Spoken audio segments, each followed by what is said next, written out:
Welcome, everybody. I have Representative DeGraaf today, and we're going to go through what has driven him into working in the legislature, which, believe me, is having a mother who's done it for 30 years. There are times that it's a lot of work. Okay. All right. So, what is it that got you to run for office? Well, I was asked to get involved in politics in the Colorado in the El Paso County area with being a bonus member. And a bonus member is all of the counties have their leadership, their county party leadership. And then Hmm. what we have is you have bonus members that are assigned based on the number of votes that county contributes to, say, either a presidential election or a governor's election. They're reallocated. So I think it's for every 10,000 votes for President Trump coming from El Paso County, then there would be one male and one female bonus member allocated to the GOP. So it kind of gives a little bit more influence in the party operation. So everybody really has the kind of the Senate sort of model by having everybody has this equal amount of registration just by the nature of their counties. But then Hmm. they also have bonus members, so that would be I guess your population representation based on and now that would be based on the amount of and based on the amount of participation in the elections. Hmm. So kind of reward counties for being more active in the political process. All right. So you were a bonus member, and then what became the natural next step from that? Well, I became after being still trying to figure out being a bonus member. I was asked to consider running for a House District representative position. There were it was after the reallocation of House districts, so I was asked to apply to campaign to run for that position for this position, and it ended up being by the time the caucus and assembly. I'd never been to caucus and assembly. It's kind of a unique process for Colorado, which I think is fantastic. I'm very troubled by those who are trying to get rid of it because it's really links the people of Colorado to the political process. So I think it's a really good system, and we should not mess with it. We should encourage more participation, but I started off as by the time the election came around, I was unopposed, and then somebody showed up at the day of assembly to run against me, and um, I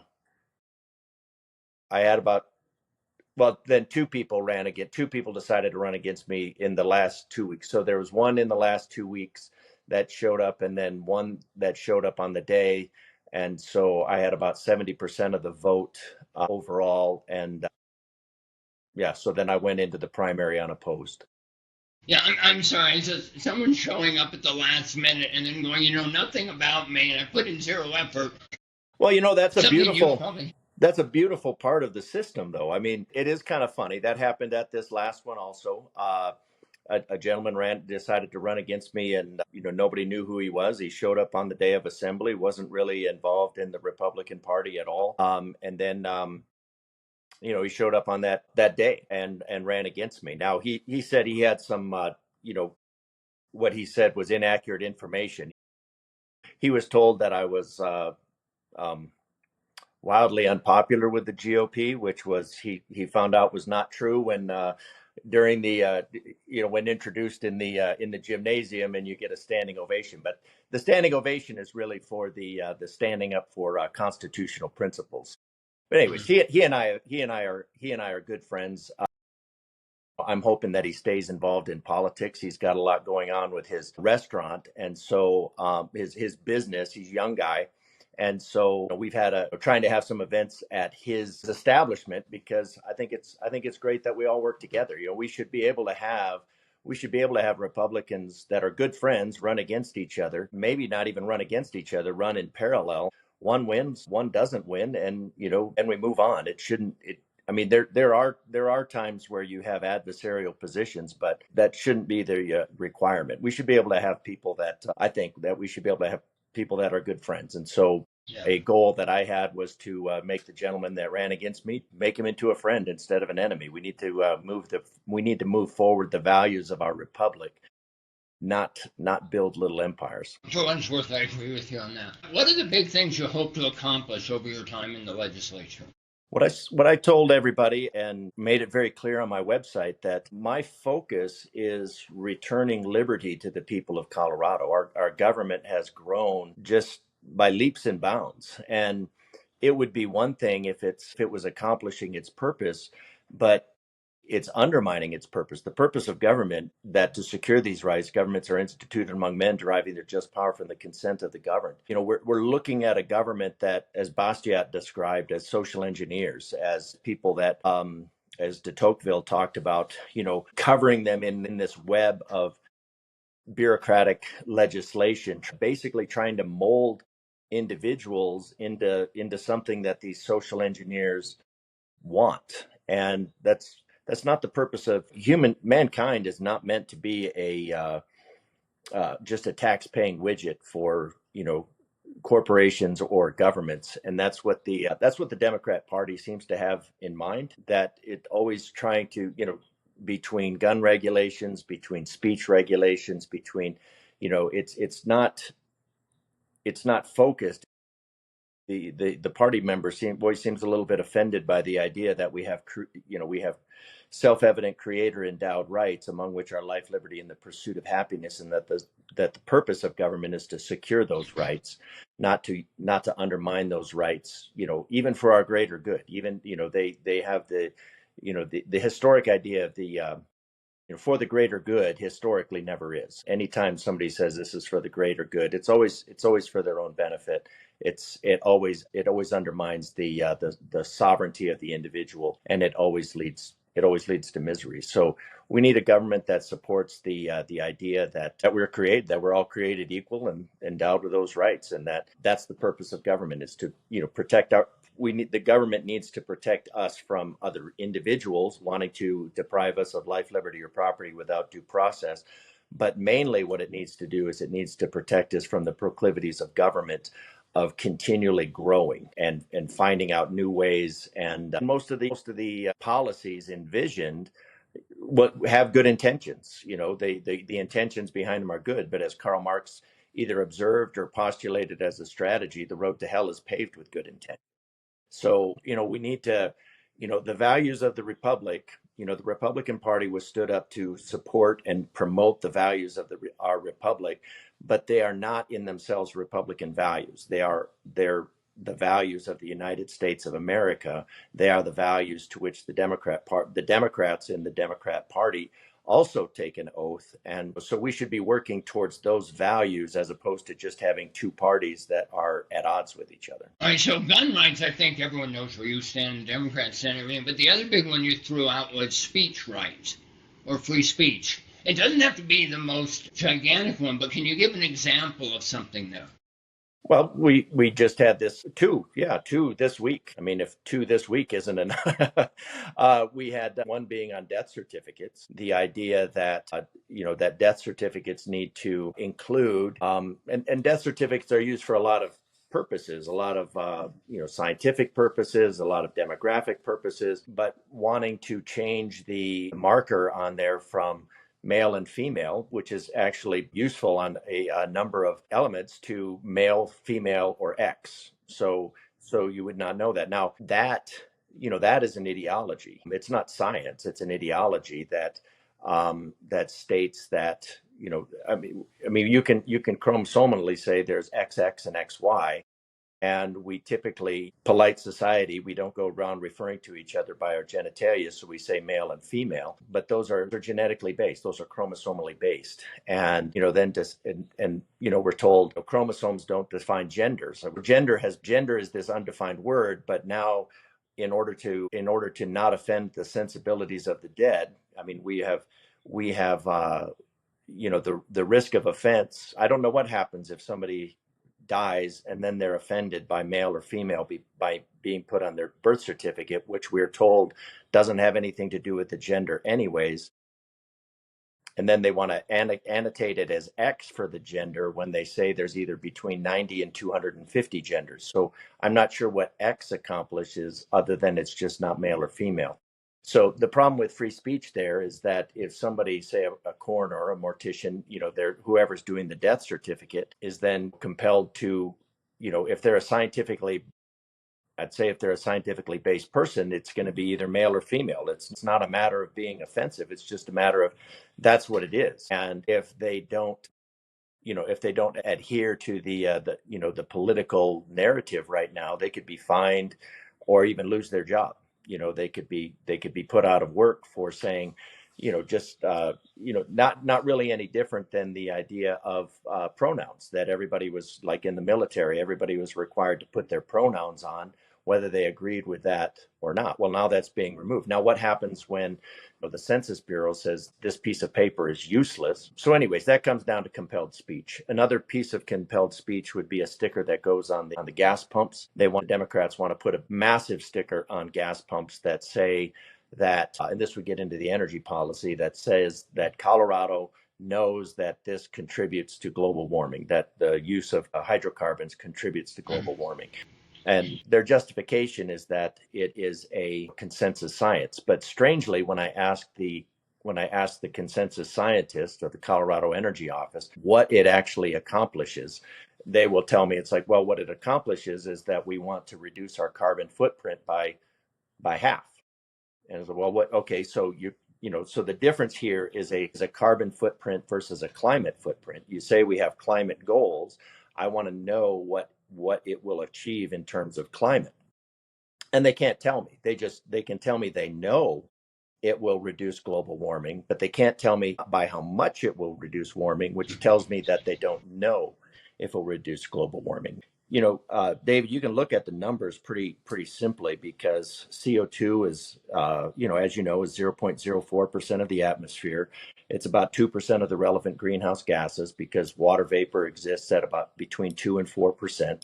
So it's about 2% of the relevant greenhouse gases. It contributes less than 10% to the overall atmosphere, which is pretty phenomenal for 2% of the atmosphere, if you credit it with 10% of the greenhouse gas effect, which is about 40 degrees.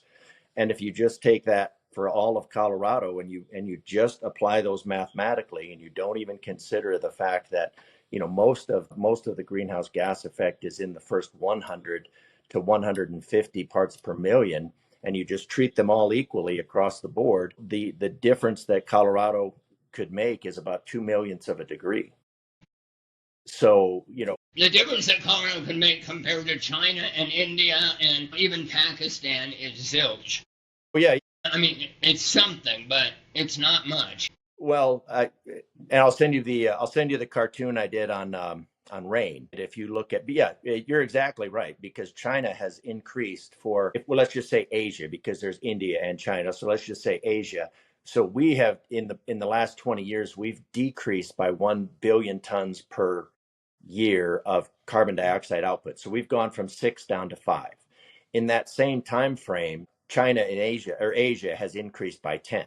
And a lot of that is because solar panels. A lot of that is because we're sending coal to China, and that coal and solar panels are made from coal, using coal. So you're using coal to make coal really hot, to do whatever it is, to mix it with quartz to create solar panels. And of course, locking up all kinds of rare earth minerals into these solar panels that can't be used then for batteries, because the solar panels are effectively unrecyclable. So for Colorado, when you're looking at having to pave over about 2 million acres of solar panels, it's like, well, that's 2 million acres of hazardous waste in the next 20 years. If they last 20 years, because solar panels also they absorb heat, they decrease the albedo of Earth. So ironically, we're using solar panels to combat global warming, but instead of the Earth basically reflecting about 30% of the Earth, we're creating large fields in Colorado, 2% of the acreage, about 2 million acres, but we're turning that into a giant heat sink. And a giant heat sink, what that does when all of those solar panels, think about it, in Texas, they lost 4,000 acres of solar panels in one day, because those solar panels create heat. You can go I talk to the gliders. They like the solar fields because those are great areas for lift, just like they fly Oh over large yeah. parking lots and all that. Well, you know what else lift creates? Thunderstorm.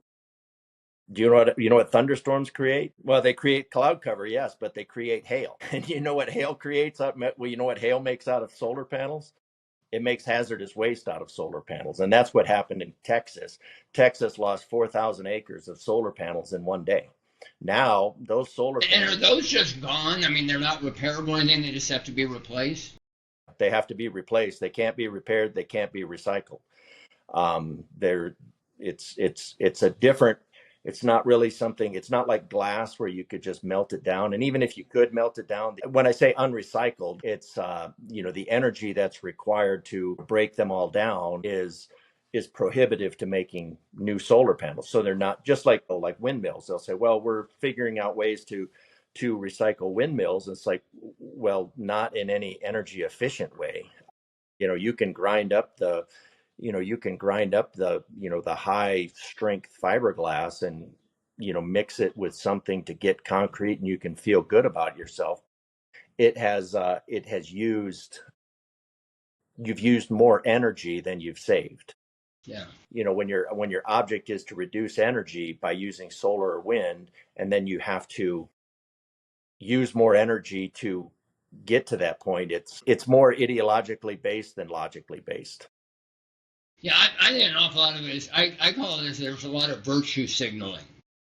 True. I call Yeah. And you're doing something to make yourself look good about it and feel good about it, but it's actually an inefficient or ineffective way to get what you're supposedly trying. Yeah, I actually could. Same. I consider it. I call it virtue preening because it reminds me of birds that are just fluffing their feathers and showing how pretty their feathers are and fluffing them. Look at me. Look at my virtue. Preening their virtue. Yes, yeah, it accomplishes nothing. If you do the math that I said on the millionth of a degree, or maybe 2 millionths of a degree, and then you divide that by if you divide that by the population, and I've done this hundreds of times I'm always surprised by the math. It doesn't matter how many times. Your carbon footprint, David, is the mathematical equivalent of one half of one drop of water in 20 Olympic-sized swimming pools full of water. And for that, the anticipation, if you read, say, Bjorn Lomborg's work in how much green energy will cost, that would cost each individual in the United States about $12,000 per person per year. And it's pretty difficult to consider that one half of one drop in 20 Olympic-sized swimming pools full of drops, one half of 1 trillionth would be anything. And that's not. And people will try to conflate that, and they'll say, arsenic or cyanide can kill you at very low. But we're not talking about arsenic inside of your body in a parts per million. We're talking about one half of one drop of water in 20 Olympic-sized swimming pools of water. We're talking about that level of energy compared to Yeah. the overall. So but when we look at, say, at least $100 million per year that Colorado is spending on what it calls its scientifically accurate climate goals, which I did a CORA request, Colorado Records Access, which they're making continually harder, and in which I asked in about 20 different ways to try to avoid the obfuscation, to say to all the people who signed those bills that said we had scientifically based climate goals, I said, what are your scientifically based climate goals? I just want to know what they are. Do you know what they came back with? What? We don't have that information. David, we are spending over $100 million per year, plus the continual assault on our hydrocarbon industry, which is the only efficient way right now that we have to generate the electricity that we need to stay alive. And when we were waiting to call, I was just talking to the EMP task force, and of course we're worried about the EMP because the grid is very fragile. And a Carrington event, you sent me the information on the Miyake events. Those are kind of an ongoing, or probably ongoing. Sometimes there's surges, like big surges, but ongoing. But events like the Carrington event, that could put the grid out of commission for months, if not years. And think how uncomfortable we get when the power goes out for a couple hours. Now do that for a couple months and consider that pretty much everything runs on electricity. Millions of people could die, and our grid is not prepared for that. Instead of preparing our grid, we're overtasking our grid, we're tasking it further, and we're putting more demands on it and making it more fragile. Now, it's not exactly eggs, but there is the adage I remember from being young is that you don't put all your eggs in one basket, and so you shouldn't put all your energy resources. What I say is the surest way to learn the value of ancient wisdom is to forget it. And so when we put all that, when we start putting all our eggs in one basket, I think we're going to learn why we don't put all our eggs in one basket. So, question for you on that, because I was looking at the bills you sponsor, and all the others sort of made sense, match or whatever. And then there was the one about solar events on the grid, EMP and so forth. And maybe I shouldn't be surprised, but it was just I would be surprised by any rep having that as one of their bills. So, what made that of great interest to you? What made that of great interest to me is I'm an engineer by training, by curiosity, in terms of the energy. And then, having gone, it was about 10 years ago where I was, trying to prove to myself that the claims of global warming were true, right? Like, because my life would be a lot easier if I could just believe, that, if I could believe that because eventually the way this path is going, the likelihood of millions of people dying because of this green energy movement is very high. I mean, it's not high on maybe on any given day, but I think over time, because we have these EMPs. So on the energy side, and recognizing from all the work that the carbon dioxide, as Professor Happer refers to it, and he's the Princeton atmosphere. Well, he studies carbon dioxide lasers, so he knows everything there is to know about the carbon dioxide spectrum and the energy of the carbon dioxide spectrum. And then you have Dr. Lindzen, you have Dr. Moore, these people that actually understand and have published on the paper, and their deduction is that Professor Happer's before Congress said, hey, the carbon footprint. Carbon is a bit player. It's not even a 2-bit player. It's just a bit player in atmospheric energy. Another referred to it as a grain of sand on a bridge. It's there, but it's not significant. And when I wanted to know how significant it was, because those are analogies. Those are that's when I first looked up the like how much carbon dioxide is there in the atmosphere, and it's a number that's actually it's probably easier maybe to find with Grok, but when you look it up on just Google, all you get is obfuscation around it, because once you know that there's over 3,200 billion tons of carbon dioxide in the atmosphere, and then you recognize that Colorado itself only generates 0.125 billion tons per year, or the United States generates 5 billion tons, or even that all of humanity generates 35 billion tons, you can easily break that down into a ratio.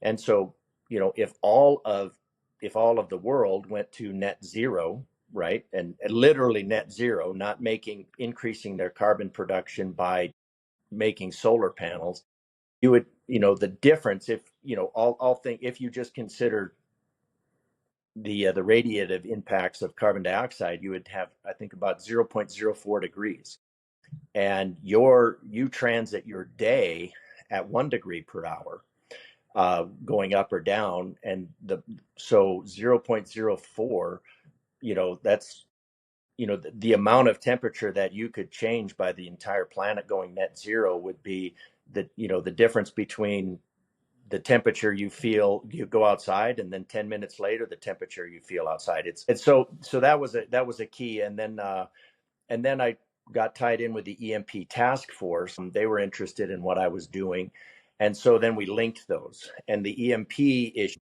one of the things that you don't want to do is, going back to putting all of your eggs in one basket, if you have all of your energy production is electrical, then if the electrical goes down, say from the grid, now you've lost all your energy. But if you have a natural gas backup, if you have a propane backup, if you have all those things that, or and nuclear possibly, that's going to take a long time just by the regulatory process.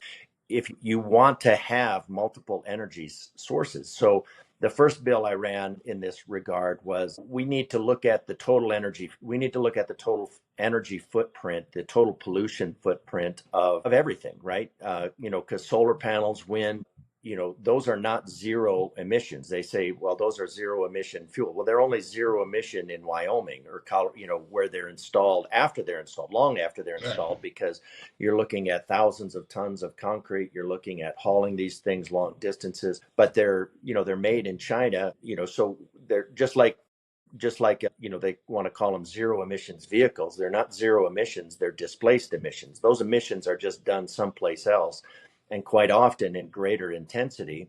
And unless you're going to get decades out of an electric vehicle, which is unlikely, people are finding out that after however many years their battery goes dead, and then it costs more to replace the battery than the car. So now we have disposable electric vehicle cars. So you just need to start looking at all of that stuff. So trying to look at. Now, sorry to interrupt, but did that bill get passed? Because it seems like almost a no-brainer to do that investigation. No, of course it did not get passed, because the ideology is stronger. So there was some interest in the bill, but only if I took out everything that had to do with looking at the carbon dioxide footprint of anything. So this year's bill, so last year's bill, I think, was a better bill because it was a comprehensive look that, hey, we should look at, and if I sent you the article, I did the presentation as another podcast.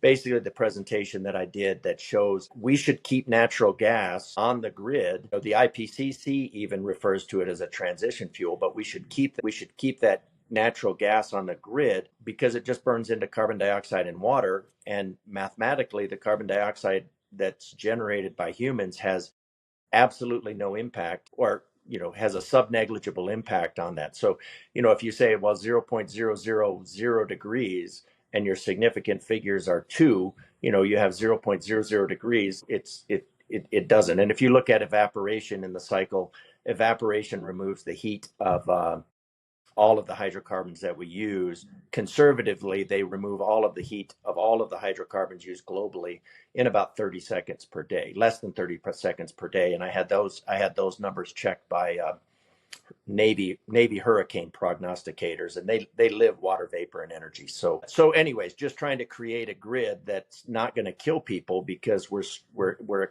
stretching our electric grid beyond what it can handle for no reason, no basis. There, like I said, there are no scientifically accurate climate goals, because if there You are. and I come at what's going on with the grid from very different places, but I think we're both at sort of the same place as to what we need to do. And so, in terms of that, I don't really care where you come from on it. It's like, let's just do what we can to improve it. Yeah. So All right, even let me hit you. now, just the question: do you come from it from the standpoint of the global warming standpoint? Partially global warming, but I partially come at it from the point of view of the resources that go in. Like you said, all the mining, refining, manufacturing, etc., to create solar panels and windmills and everything else.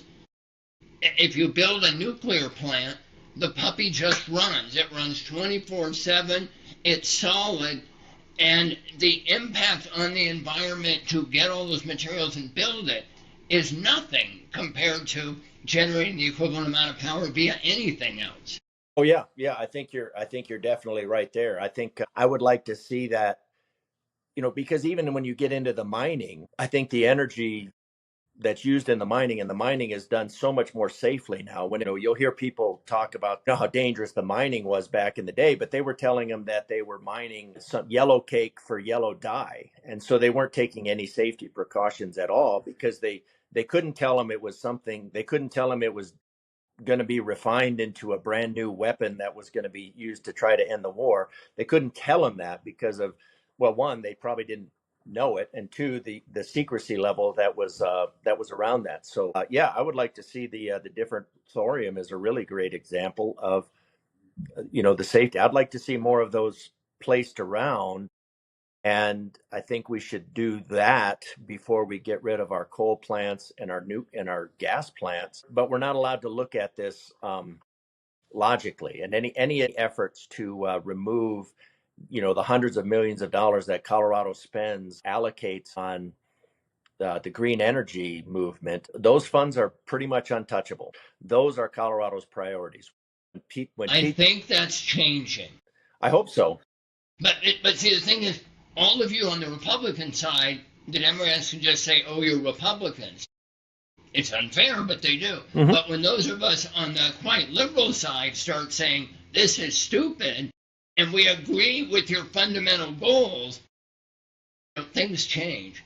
All right, let me hit you with another question. I don't want to use up way too much of your time. So, you arrive at the Capitol Monday morning, and the Speaker of the House, the President of the Senate, and Governor Polis are there to meet you, and they say, they have been so mean to you, they've decided you come up with one bill, and they will just ram it through, and Governor Polis will sign it, regardless of what the bill is. What bill would you hand to them? I think the broadest application would be probably one of my first or second year bills, probably the second year because it contained it, but that would delist carbon dioxide as a pollutant. Now there are some bills that are, that is tough. There are several of them because I think, as a culture we need to stand for life, but I think as a, in general, like what would have the most impact and save the most lives at this point would be the no longer vilifying carbon dioxide and allowing that. It's not to say that we shouldn't use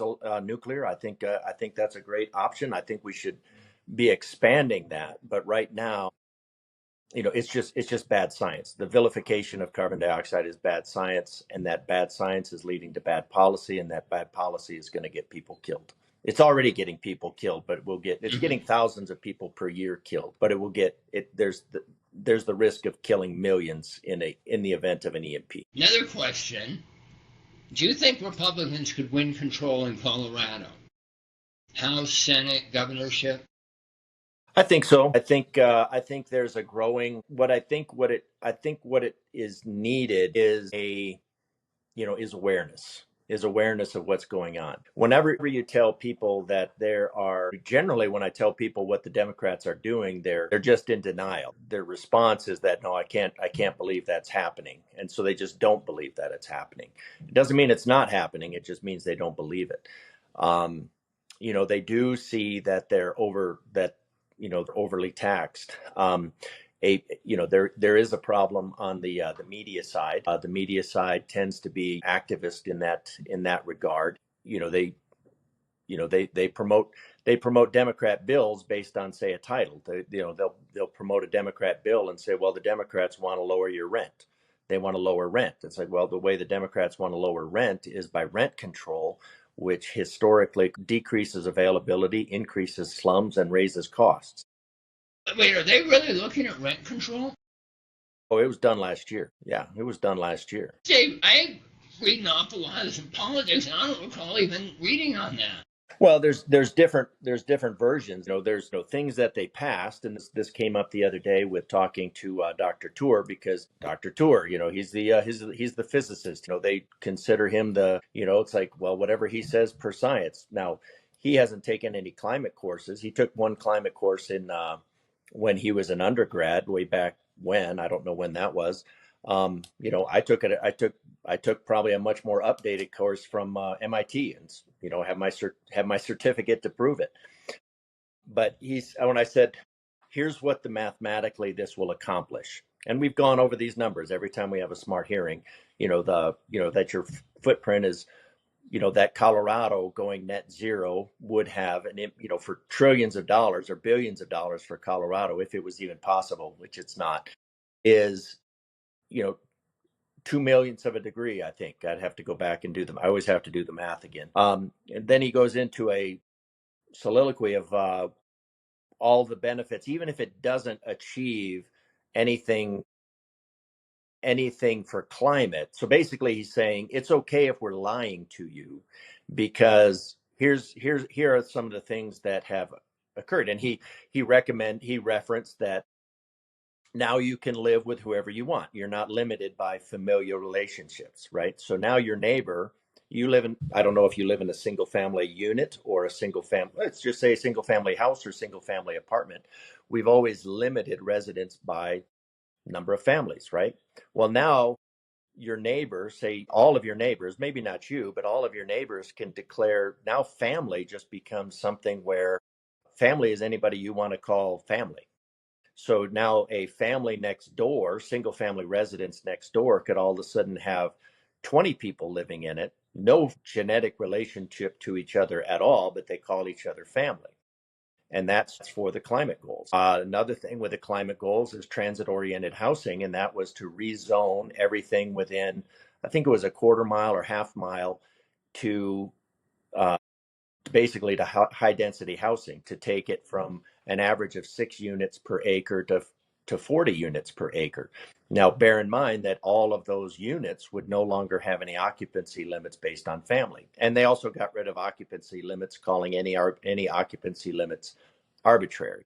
So every house on your block, by their rules, could all of a sudden have 100 people in them. But that's not, correct me if I'm wrong, that's not rent control. That's just expanding the number of beds, for lack of a better word, per square footage. Correct. And then there's also things on that a renter, a landlord is not able to raise the rent. You know, they said, well, the landlords have raised their rent 20%, and they can't raise the rent in that time frame. So there were limits on. So there was rent. I'm not thinking of the. I don't have the bill numbers, but they did pass legislation that limits how much rents can go up a year. Yeah, and then the family things were to, supposedly to decrease the to decrease people's rental costs, but but let's say if a house next door to you can rent to 5 families for $500 a piece, as opposed to one family that could afford $1,500 a piece, that doesn't ultimately lower the rent of that house, because now that house is a rental unit of $2,500 per, and if it sells, it's going to sell as a rental unit of $2,500 instead of an income generator of $1,500. So it was a big sop to the corporate development. There was also getting the state involved in wanting to give the state first right of refusal into multifamily housing units. Of course, that was after, so that the state would have 6 months to decide whether it wanted to act on, like, if you wanted to sell your house, which is now a multifamily unit, the state would have 120 days or 180 days of first right of refusal before you would be allowed to sell it. And now, do I go to the state and say, what will you pay, or is that I get an offer and then the state has 180 days to match it? No, the state would determine the market rate. No shit. Yeah. And that's in law right now? Yeah. Or that, I think that one did not pass. I think that ultimately did not pass. I mean, that's why we spend hours on some of these bills, to try to make them politically non-viable. I think it would have passed if we had just done, the go along and get along, which is what, people say, well, why don't you just show up and vote no and go on your merry way? And it's like, well, the only thing that we can do is make these bills politically unviable for Governor Polis. The Democrats don't do anything. They might not like him, but they don't do anything without his approval. The bill yesterday was interesting. It was on price control, and then we had the conversation around rent control. It was around price control. And one of the amendments that came out of Governor Polis's office was basically giving him the right to declare a disaster for any changes in market, or really anything. With that amendment, the governor has the ability to declare an ongoing disaster for anything. The price of eggs, that's a disaster. The price of the economy, it's a disaster. Anything can be labeled as a disaster because it includes just basically economic. You'd have to look at the words, but it's very, very broad. I think that was 1010. You'd have to look at the amendment. I'll send it to you. Okay. By the way, you might like this. There's a fair number of Democrats I've talked to that when I ask, can the Republicans take back pretty much everything? Mm-hmm. And with one exception, the answer of all of them was, On any given election, yes. Yeah, that's true. So even with their giant majorities in the legislature, the vast majority of them look at it as on any given election, it could flip. And that would also depend on the election system. Our election system is wholly compromised. If you talk to anybody that has any knowledge about any level of cybersecurity, none of whom are in the Secretary of State's office, they will they laugh at the level of cybersecurity of our election system. So there's lots of gaslighting around it being the gold standard, and of course, by my saying this, I risk I suppose I risk being thrown in jail by Jenna Griswold and Phil Weiser, because you're not allowed to. I mean, they do want to criminalize. Well, they did with Tina Peters. TinaPeters.us. You can see what she's published. For being a whistleblower on the election system, they kangarooed her into prison. So it's not safe to question the gold standard. Do you think it's that the system they have is by definition vulnerable, or do you think it's that Jenna Griswold's management of that system has been such that it makes it vulnerable? Is there an all of the above option, or just one of them? There is also, it's how she approached that spreadsheet thing. Yeah. That just went against absolutely everything you're supposed to do on cybersecurity. Oh yeah. And so that left me with the impression of, regardless how good the system is, you're still limited by how well the people implementing it follow best procedure. I think just to be a little bit fair to Jenna Griswold, I don't think the system is certifiable. I don't think that the system that we are employing can actually be secure. So in fairness to Jenna Griswold and the Secretary of State, they're being asked to, that the system would be to make a system secure that can't be made secure. One thing around that is just and I don't know if you have any military background or not. When I was flying MQ-9s in the military, you would take a USB drive on an unclassified computer, and then was the norm, and do your mission planning on an unclassified computer, and then they would take it out and use that USB drive in a classified system that was being used to control and interact with the satellites and all that. Well, then they found out that all of the USB drives were compromised with malware. So Yeah. that that was shipping, and whatever data was on there when it was connected to the internet, it could be shipped anywhere.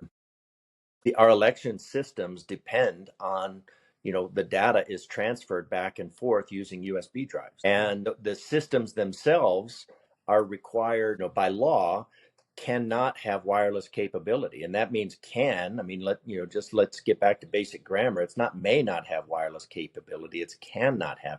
They are not allowed to have the ability to have wireless connectivity. Yet when Rod Bockenfeld, rest in peace, ran a bill to remove the wireless capability that the Secretary of State said did not exist, do you know what they said? They said it would be too expensive to remove the wireless capability that they said did not exist. So our county clerk in El Paso County actually testified that he had spent over $10,000 to remove the wireless capability that the Secretary of State said did not exist. And the Secretary of State said it would cost over $100,000, $150,000 to remove the wireless capability that didn't exist. So you know how they handle it now? They just declare it doesn't exist? Exactly. They declare it doesn't exist. They say that these machines that come from someplace else, if you ask a county clerk, they'll say, well, I purchased it without wireless. And you know how you verify that? You're not allowed Just to that you verify can't that. connect? You're not allowed to verify that.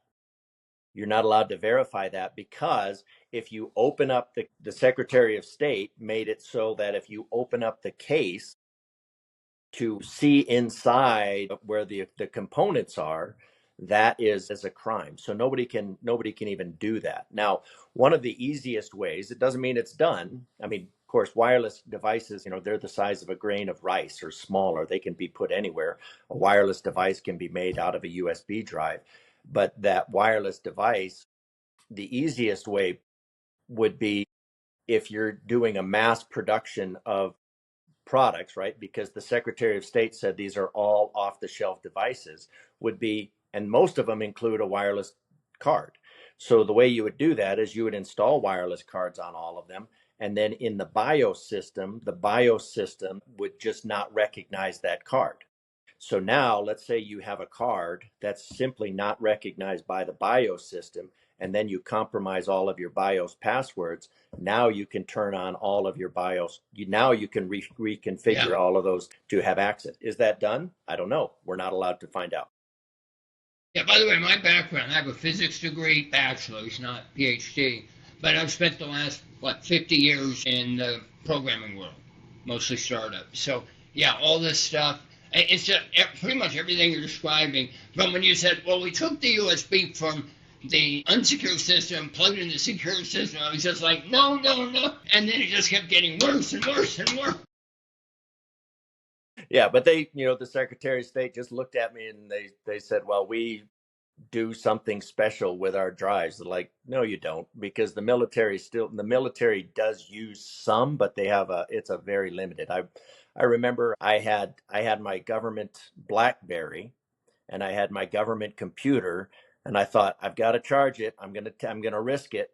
So I plugged my government BlackBerry into my government computer to charge it, and the system locked up immediately. And I had to do 3 hours of computer-based training as to why I was so stupid that I used a USB drive in my computer. I don't know why they don't disable them all, because they're there for the tempting, but the government computers 15 years ago would lock up immediately if you put Yeah. something like a drive into that. All right, last question for you. Oh, What but are your on your question, closing? I think we could win. I think it depends on the election system, and I think it requires people to be aware of what is actually going on, and caring that their rights and their life and liberty is being sapped with every single bill. And that is on you guys to sell it. And that's why yesterday we could have been, we were there till 7 at night. We could have been gone at 10 in the morning, by just pushing the buttons and voting. But the object is to try to educate the population on what's going on. And so, hopefully more people will listen in to what's going on with the bills, and wonder, it's like, why are we risking First Amendment violations with these things? Why are we pushing an agenda that has no scientific basis? Why are we doing these things? There's the Democrat Party right now represents an ideology, not the people of Colorado. So, what are your closing thoughts or things you want to say at the end of this? I think I've probably used all my words. I think what we need is, politics is, people will ask me and they'll say, what made you want to get into politics? And I just always say nothing. I still don't want to be in politics. It's not on my bucket list. It's not on my list of things to do. I've got way better things to do. But we all need to be involved in fighting against this. Read things like Bastiat. It's the same mentality that he talks about in the law. We need a lot of people doing a little bit instead of a few people being expected to do a lot. We need people to go to their school boards. We need to get the pornography out of kids' hands. That's basically mandated. You can look at ratedbooks.org to see the books that the Democrats are fighting to keep, not just in public libraries, but in school libraries. You need to be at the county commission level. And if you're wondering where the swamp is that needs to be drained, look down, because you're at least knee deep in it. So, it's one of those things where, everybody could, nobody did, because everybody thought somebody else would.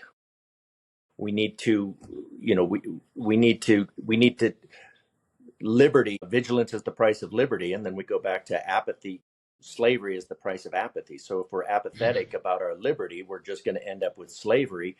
And it's not because of, you know, cloaked, political operatives. It's because of the continuous marching of these good intentions that move us away from individual liberty to state control. State control is always tyranny. So when we're not paying attention, when we're saying, when we don't have the self-discipline to resist these little intrusions, we just continually move down that spectrum towards towards the state control of, whether it's socialism, communism, or fascism. They're all the same thing. They just have different.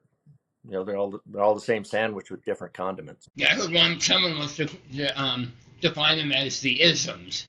The isms, yeah, yeah. I define them as the same poop sandwich with different condiments. They're all the same thing. It's all state control, and human nature is not state control. Now, we also need to get to a place where we respect life again, and we live in a culture that's really it's fixated on death. It's not healthy. It's not healthy for us as humans. Okay. Thank you very, very, very much for taking your time on this, because it was a lot, but I really appreciate it. Well, I hope you have enough to use for a podcast, and hopefully nothing that hangs me out to dry.